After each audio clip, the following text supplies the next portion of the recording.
Welcome to Literary AF Podcast.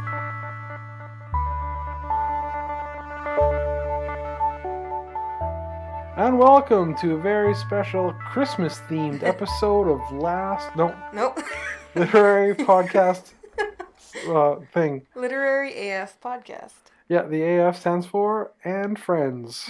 I guess it could, yeah. That's 100% what it stands for. That's what Lit AF means, right? Yeah. Lit as Friends. Lit as Friends. We are here to talk to you today. Oh, wait. I was just interrupting myself to say that we had no time for interruptions. We have a lot to cover today. We are talking about the most important work of literature, possibly ever. It's something worth talking about, for sure. You know, when you think about great romances of all time, there's like Romeo and Juliet, and Pride and Prejudice, Gone with the Wind, and for our generation, it's Twilight. Edward and Bella. Edward and Bella. Or Edward and Jacob. I mean, Bella and Jacob. That's a Edward and Jacob story. is a different, would be in the fanfic category. Yeah, that's a different category completely. Yep. Well, let's talk about... Twilight. Yeah, we're talking about Twilight today, the greatest book of our generation. Right. I first read Twilight in, I think, 2008, same time as the movie. Okay. Although I have not seen the movie, I tried watching it once and it was so boring I shut it off. It's not great. I'm going to watch it one day, soon. I think it's on Netflix. It is actually, it's on my Netflix list. Yeah. But when I first read Twilight, I was working with, my job was like working with teens, and like all of the girls were reading Twilight, and I was kind of like, I just wanted to know if what they were reading was good or if it was like something that I should be making fun of.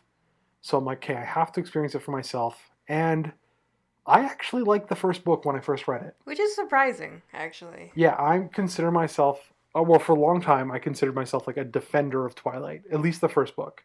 Right. And possibly Eclipse. It does not apply for Breaking Dawn or New Moon.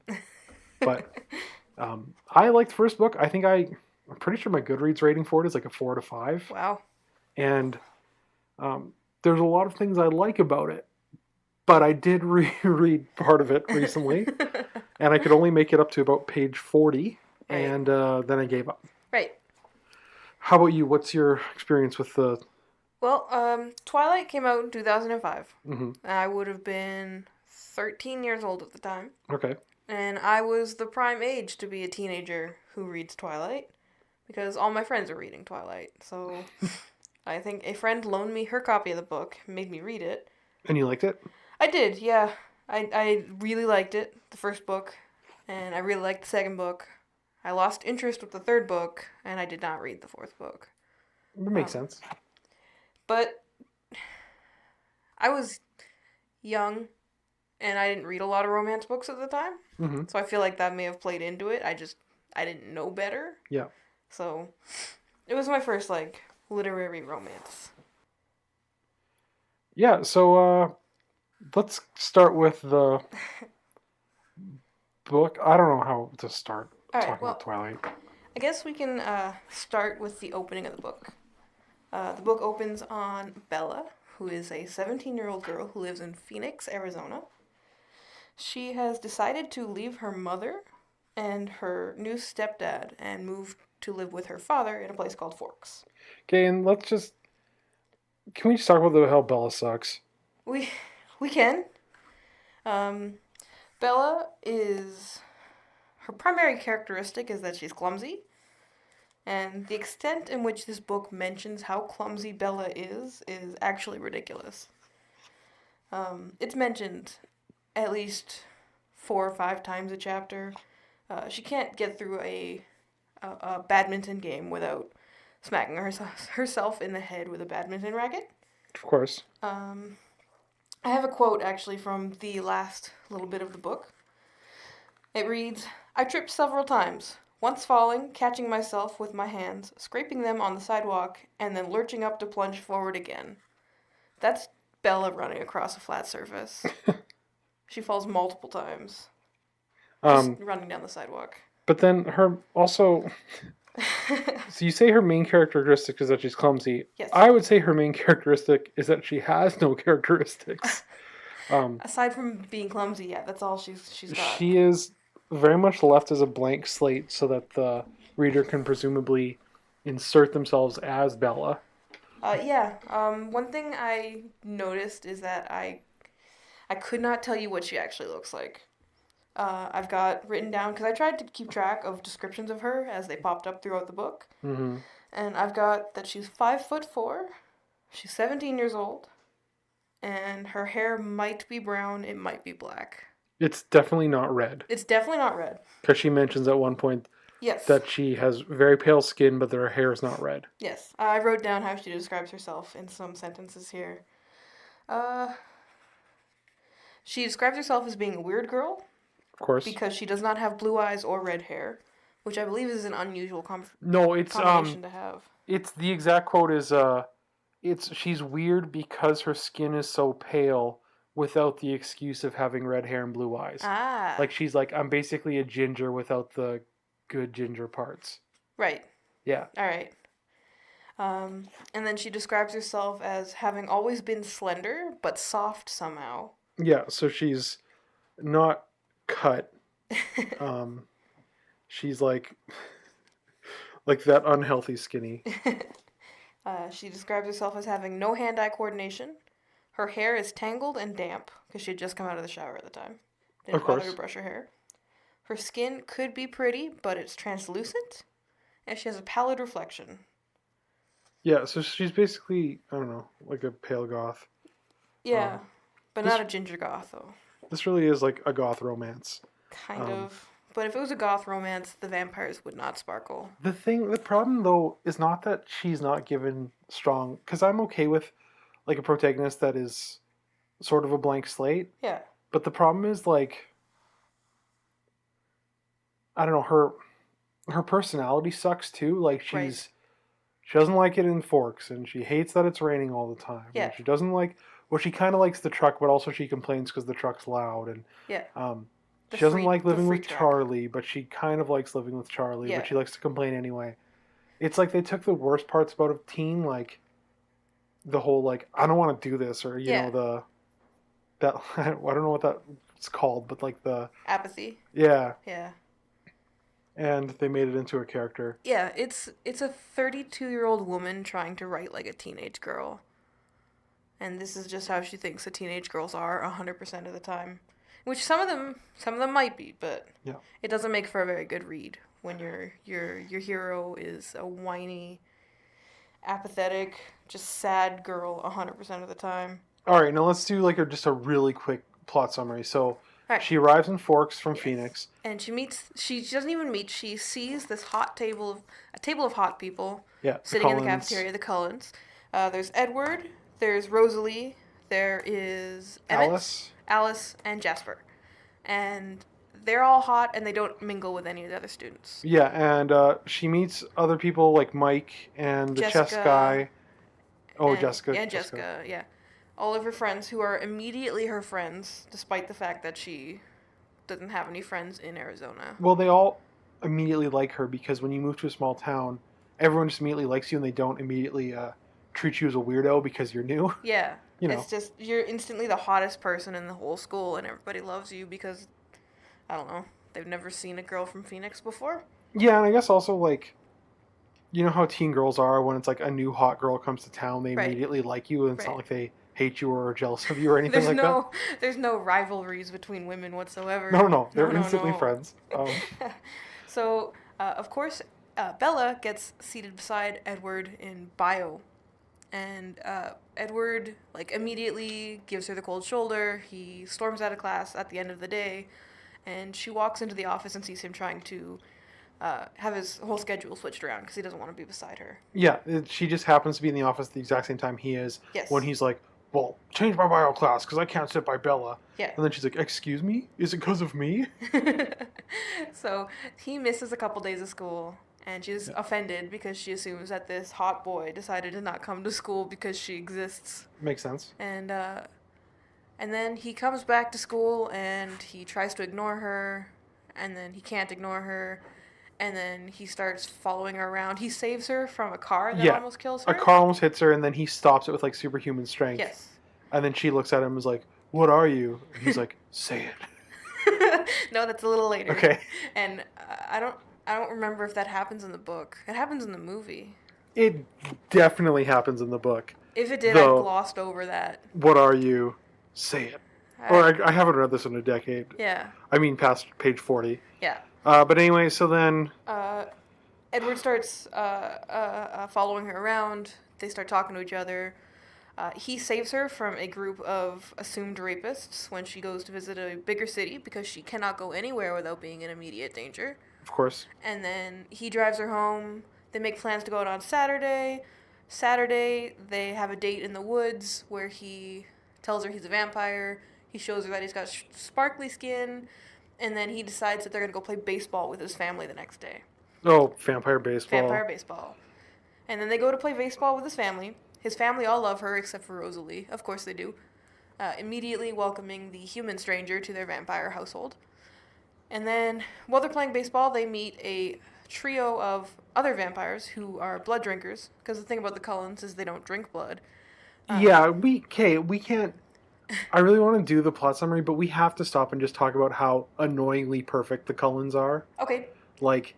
Where do you want to start? Because there's a lot of it. Well, there was one line around where I quit reading Okay. for the second time Yep. that just perfectly highlights it. It says, "It seemed excessive for them to have both looks and money." Yes. Like, they're super rich, they're Yes. super hot, Super hot. they're immortal, Yes. they're super moral because they refuse to give in to the vampire urge of biting anybody. Yes. They are, like, the nicest people when you get to know them. Yes. They are, like... Just... What else is there? They're incredibly smart. Like, they're all well-read. They've all graduated from university countless times. Carlisle, the patriarch of the family, is like a renowned doctor. Even though he's stuck in the body of a 24-year-old, he's also the head of a 6-person family and a renowned surgeon. Of course. And I mean, like, they talk about how it's a little weird that this, like, young couple has these adopted teens. What is it? 5 17-year-old children to this couple of mid-20-somethings. But, I mean, nobody, like, they say it's weird, but they don't really talk about how weird it is, because that would be weird. Yes. Especially in a small town. Like, I come from a small town. That would have been, like, the subject of every gossip in town. But yeah, so, like, they're immediately accepting of Bella because of course they are. Because of course they are. Because Edward's been alone for 100 years, and they're like, oh, Edward's found a lady that he likes, so obviously she's good. And baseball. They play baseball. They meet a trio of vampires. And one of the vampires, whose name I forget, but I think it was Laurent. That sounds right. He notices Bella's a human, and he immediately, like, decides he wants to kill her. Mm-hmm. And when Edward moves to defend Bella, that, like, locks it in as a game. And the last, like, 100 pages of the book is Bella trying to escape Laurent, and this whole plan that Bella screws up and almost gets killed because she screwed it up. And then, spoilers, they kill Laurent, and then Bella's in the hospital. And then it ends in the epilogue where Edward takes her to prom, and there's like a will he bite her, won't he bite her kind of ending. Mm-hmm. And that's it.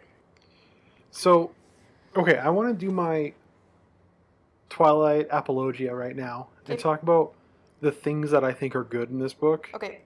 Or, like, not terrible. And then we can talk about all of the things that are terrible. Yeah, you do your stuff first, because I have about 12 pages in my little notebook here of stuff and quotes and things that I'll just read all out to you when you're done. Well, so a couple things I do like about this book is, first off, like, they make a lot of comparisons to the classic literature throughout the series, and this book, I think the one they feature heavily in this book is Wuthering Heights. They do mention Wuthering Heights. They also mention Jane Austen. Okay. I just remember Wuthering Heights because that's what they're talking about at the beginning of the book. Yes. And as dumb as this sounds, this is the book that kind of got me into classic lit because I wanted to know what they were talking about. So they kept mentioning Wuthering Heights, and then I read Wuthering Heights. And they kept talking about Jane Austen, and I started reading Jane Austen. That's actually exactly what happened to me. Like 40% of the way through the book, Bella grabs an anthology of Jane Austen novels. Mm-hmm. And I remember reading about that. And I remember she complains that the hero's in Sense and Sensibility, his name is Edward. And there's another Edward in one of the other books. And I remember reading this and going, oh, this sounds interesting. I'm going to Google Jane Austen. And then I Googled Jane Austen, and then I read about Pride and Prejudice, and then I went out and bought Pride and Prejudice, which I would consider like the biggest foundation for my literary, just where I am today. Yeah, so that's one plus of this book. Yes. I also, before she realizes he's a vampire, I think this book has kind of a fun mystery feel to it, where it's like, here's this guy who seems too good to be true. Right. But then, like, there's rumors in town, and I think, like, Jacob and the other guys are like, stay away from that family. Yep. There's, like, I mean, if you've, like, even looked at the back cover of the book, you know exactly what it's about. But, like, if you can ignore that stuff for a second or just forget that it's about vampires, yes, there is, like, this fun mystery to it, and, like, you want to know, like, what exactly is Edward's deal. Yes. And, I know the first time reading it, that was something that really worked for me. For sure. And then, because even, like, Bella, she does, like, research on, like, what Edward could be, and she's kind of snooping around and doing some sneaks. And I was a fan of that. Yeah. I also like Bella as a protagonist, not because she's a well-defined character by any means, but she's a very weak protagonist and a very, like, I don't know what the good word for it is, but she, at the end when she's in danger, I really felt it. And at numerous points throughout the book, I was, like, genuinely concerned with her because she's so weak. Yeah. And, like, I guess I've read too many books where, like, the main character is just, like, overpowered or, like, there's no real danger ever. But Bella is constantly in danger. She's in danger because of herself. Because she is such a threat to herself simply because she is just clumsy. Well, there's the clumsy, but there's also, like, evil monsters trying to suck her blood and stuff. There is one evil monster at the end of the book trying to suck her blood, but the other 300 pages of this book, she is the only threat to herself. Well, and then, but the thing is, though, is that's why, one of the reasons why I absolutely hate Breaking Dawn. Yeah. Is because Bella goes from being, like, this sort of weak protagonist who has to, like, win by, like, I don't say she wins by wits, but she's, like, she has to depend on other people, and she has to, like, she does have to be kind of smart. She does have to be kind of, like, charming or, like, whatever. Right. But in Breaking Dawn, she gets ridiculous superpowers, and all of a sudden, everyone's depending on her. Of course. But we can't talk about that. We gotta stick with main Twilight. I actually don't even know Breaking Dawn yet, so when I read that one, it's going to be a whole new experience for me. I can't wait. I hated that book. Alright, so Bella, what else? I think that's it. I think those are the three things I like. I like that it's kind of a mystery. I like that there's all the classic literature allusions. Right. And I like that Bella's not your typical, like, strong hero. Like, she's a weak person in a fantasy setting, but she's still the protagonist. She's not like a damsel set off to the side. She's the protagonist. Right. I guess she's also a damsel, but still she's you're through her perspective, and I felt her perspective. Right. But those three positives are not enough to offset all of the negatives of this book. Do you want me to read some of my notes here? Let's read some choice quotes. Choice quotes? Yeah. All right. So Edward is talking to Bella about something. He's talking, it's just a regular conversation that they're having. And this is how she describes it. He enunciated every syllable as if he were talking to someone mentally handicapped. She used that to describe him talking to herself. Talking to herself. Okay, let's talk about Edward. Edward has... Edward is just... He's a complicated character because I hate him for multiple reasons. Oh, he's possessive, and he's jealous, and he's so creepy. cryptic, and he constantly refers to like stuff that he won't tell Bella about. And he gets mad when she talks to other boys, but he puts her in situations where she has to talk to other boys. Like, for instance, because Edward can read minds. I don't think we mentioned this. He can read everybody's mind but Bella's mind for some unknowable reason. Oh yeah, I guess when we talked about the Cullens, we should have talked about the Their superpowers. But Edward can read minds, Alice can see the future, and Jasper can alter the emotions of everybody in the room with him. and then Emmett is strong. He's strong. And, Rosalie is pretty. Oh yeah, she's superhumanly pretty. She's super pretty. Carlisle is a He's master doctor. He's master doctor. He's also empathetic. And what's his wife? Esme is a mother type figure. That's her thing. She lost a baby when she was human and she tried to kill herself, and then Carlisle found her, and then she turned into a vampire, and she loves mothering everybody. So her superpower is supermom? Yeah, basically. All right, well, I'm down. Yep. Okay, so anyway, back to Edward. Edward, he's super possessive of Bella, and he can read other people's minds. And he pulled the car. He drives a car, a shiny Volvo. The Volvo. They mention this over and over and over again. And he pulls his car out, blocking Bella into the parking lot because he hears somebody else's mind that he's about to ask Bella to prom. And, who, Mike? No, it was Tyler, who's the guy who almost killed her with his truck. And he just wants to listen to Bella have a really awkward conversation with this kid named Tyler because he thinks it'd be funny, and then he gives her trouble for it later. Of course. Then there's the whole, like, he sits in her bedroom while she's sleeping. He sits in her bedroom watching her sleep.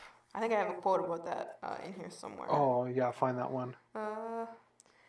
How often did you come here? This is Bella asking Edward. Yeah. I came here almost every night. I whirled, stunned. Why? You're interesting when you sleep, he spoke. Oh, come on. You talk.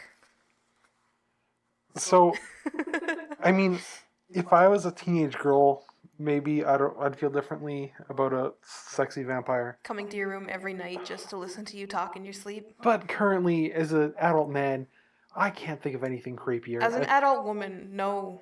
As a teenage girl, yeah, kind of. Even if some girl who was like superhumanly hot was like, I like to watch you sleep, I'd be like, ha ha ha, ha, I'm going to buy a gun, keep it under my pillow. So Edward he's creepy, he's possessive. I don't know, I don't really get the whole Edward thing, to be honest. He's like, it's an archetype that you see in a lot of romance novels. Yeah. The possessive, rich, alpha character.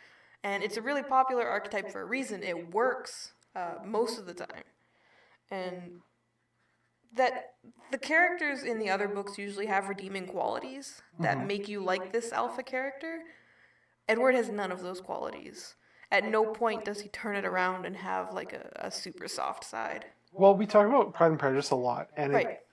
It's kind of fun to compare them to Elizabeth and Darcy because it's like they're trying to be Elizabeth and Darcy, but they don't have, like, Bella's not interesting enough to be Elizabeth. She's not smart enough to be Elizabeth. Right. And, like, Edward is almost Darcy, but, like, a really creepy version of Darcy.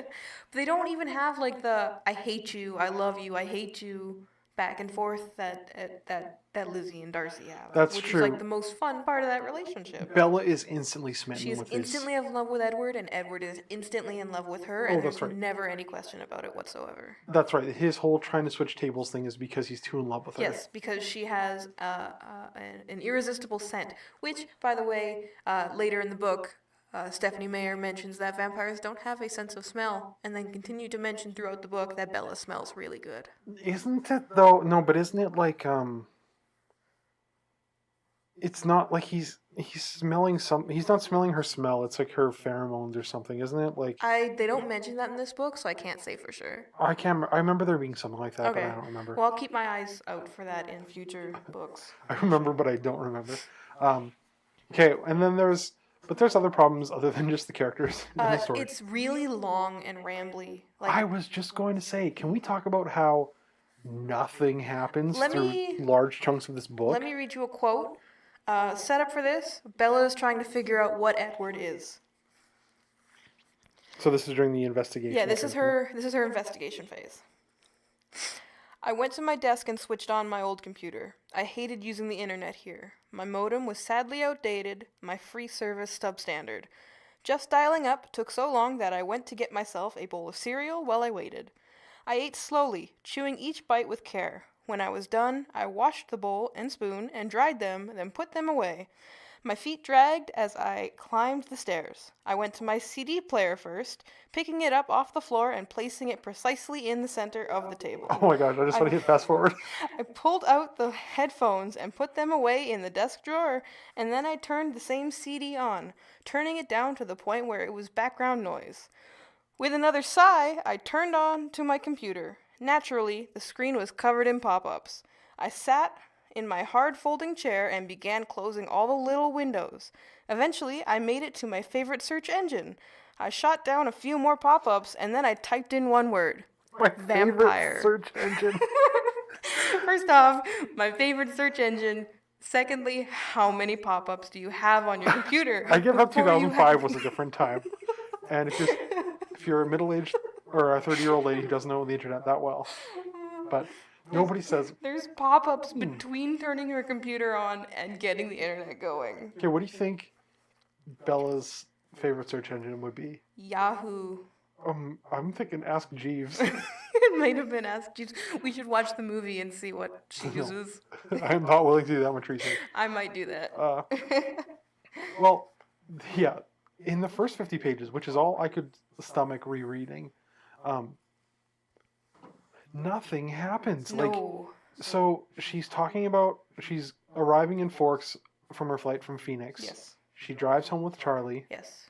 Charlie gives her a truck. They talk about nothing, really. She gets the truck. She talks about how her mom is dating some, like, minor league baseball Her guy mom or married something. a minor league baseball player, which is, he's already in his mid-20s. I don't know how much longer he's going to be in the minor leagues for, because don't they age out in like 26, 27? I am the wrong person to ask about sports. I think they age out younger than 30, so I don't know what his prospects are. But. So, okay, so she's talking about her mom. She's talking about Charlie. Yep. Talking about how Forks has rain and lots of kids. Yes. She goes to school for the first day, Yes. where she goes to her classes, and her classes are boring, and she doesn't like classes, and also she's, like, mad because it's raining all the time and the students are boring. Yes. She meets the chess player guy. She meets Mike.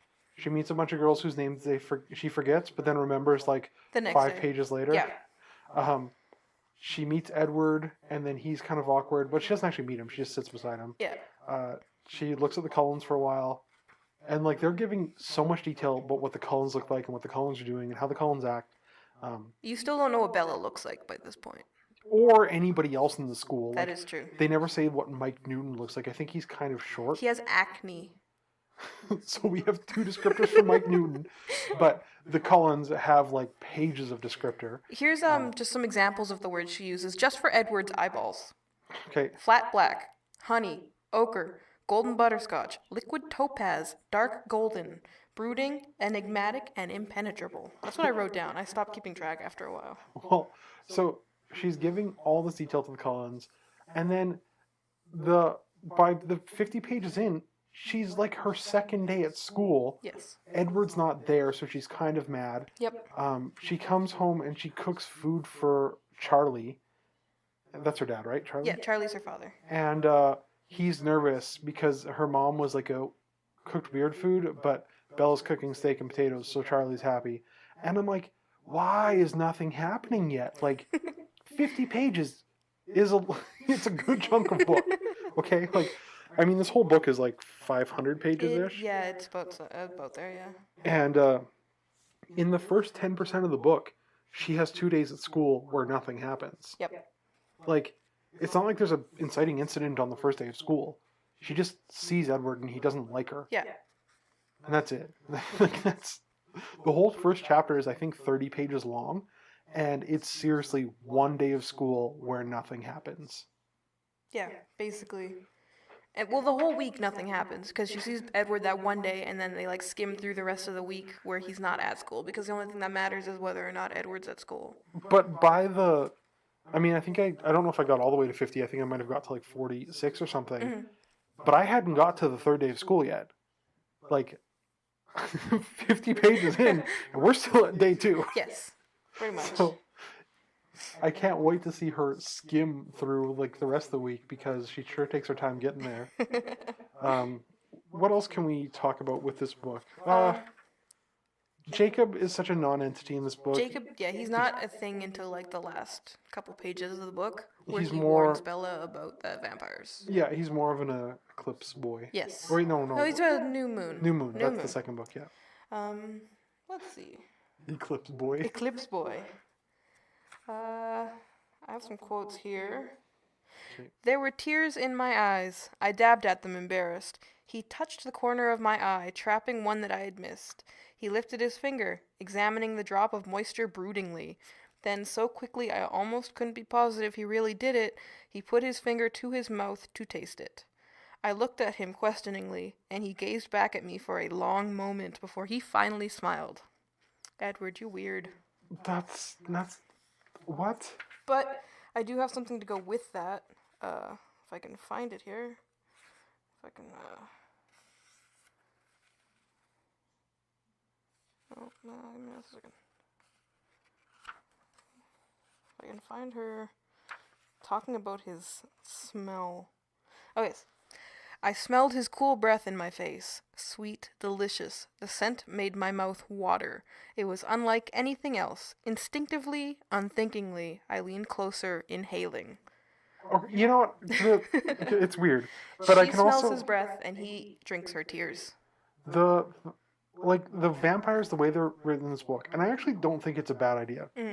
She makes vampires as being like this incredible predator that just like lures its victims in. Right. So like it does, like the vampires do smell wonderful and they do look super hot, and they are like superhumanly charming and stuff. And I'm kind of okay with that actually, as like a twist on the vampire. Sure. I you know, totally 'cause- get that. Like, vampires are made to lure in their prey, so they're beautiful. And like the whole the whole Dracula thing, like Yeah. he's like Dracula is at least, well, Dracula has the second side, which is sorely missing in this book, of the like he's very alluring, but he's also very terrifying and powerful. Right. And Edward doesn't quite have that power. He doesn't have anything like scary behind the honey-colored eyes. Right. But I mean, even though they have superpowers and they can play baseball really fast, but they're lacking the certain charismatic, like the intimidation factor. I don't know what to call it, like the presence Yeah. of kind of scariness. Yeah, because Edward keeps saying he's a threat to Bella, but he never does anything to actually be a threat to Bella.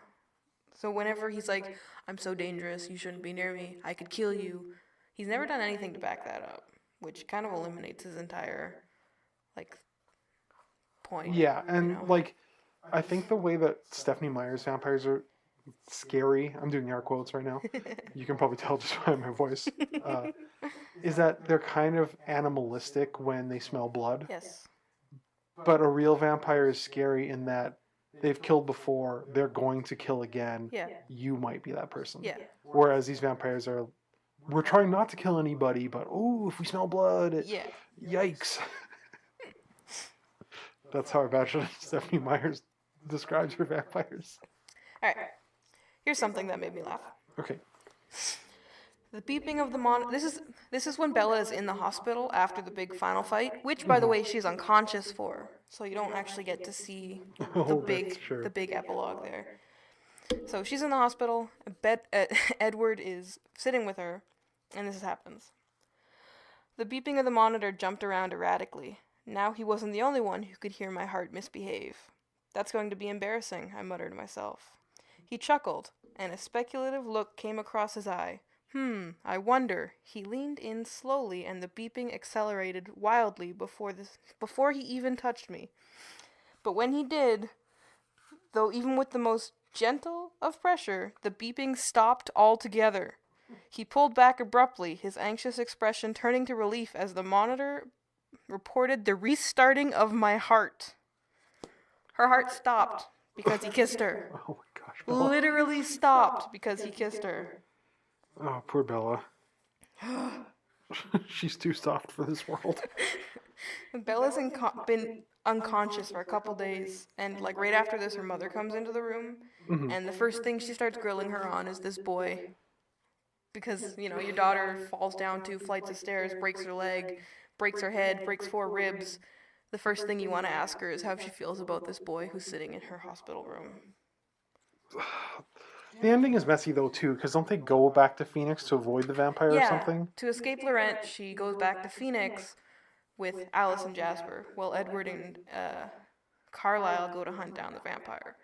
And then she gets a phone call from who she thinks is her mother, and it turns out it's the bad vampire, because of course it is. And he tells her to run away from Alice and Jasper.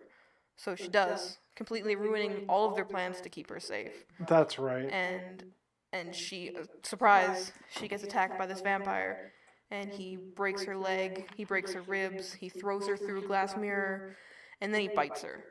And she's unconscious now by this point, so you miss the point where Edward and Carlisle come to save her, and they rip the head off this other vampire with Emmett, and Edward sucks the blood out of her hand, because he infected the blood in her hand when he bit her. Yeah. And, like, this would have been a cool scene to see. Like, this is what the whole book has been building up to. It's Edward being a cool vampire. Yeah. And you don't get any of it, which really sucks. I honestly, I remember her breaking her bones. I remember her being like thrown through the mirror or whatever. Yeah. But I don't remember her being unconscious for the main action of the book. Oh yeah. It basically keeps saying, "Oh, I hear an angel, and that's just Edward saying, "Bella, Bella," and she hears some stuff happening, and then this and that, and it's just Edward talking to her, and you don't get to see any of the cool stuff happening. So. Yeah, I kind of Ooh. gonna say that a real oopsie on Stephanie's part. But isn't that like how it happens later too? Like there's the whole build up, and then nothing happens. Oh man, I can't get into Breaking Dawn yet because it's not time yet. Okay. But I will say that the Breaking Dawn is one of the most uniquely frustrating reading experiences I've ever had because of that whole idea of like the build up, and then It's over. last minute something happens to avoid the conflict. Right. And it's like, oh, it's so frustrating. I'm just like aching to talk about it, but it's not time yet. Well, we'll make a note to come back to this subject when we do Breaking Dawn. I don't think we can talk about anything except for that during the Breaking Dawn episode because it's such like a major part of why that book stinks. Right. Oh no, never mind. I also remember that Renesmee, Jacob imprinting on the baby. I've never read the book. The sex scene, Bella getting pregnant with a vampire baby. Somehow. The transformation scene, Bella instantly becoming the best vampire of all time. We can't do this now. We have to get all this out on the Breaking Dawn episode. Well, that is a little taste of what's to come in a few weeks. I never read the book because I read the list of spoilers that came out a couple days before the book did, and I went, "Oh no!" and then I just never picked it up. Sweet. All right. Okay, we're way over time. Yep. Let's just say check out the podcast at podcast.com. Literary AF on Podbean, Literary AF on iTunes and Spotify. We're on YouTube as well. You can email us at literaryafpod@gmail.com, and we're also on Twitter at literaryafpod. And thank you for listening, and tune in next week when we I don't even know. New Some Moons. Oh God. Yeah, we're forcing Twilight Part 2. Check it out. And I'm the one that has to read it.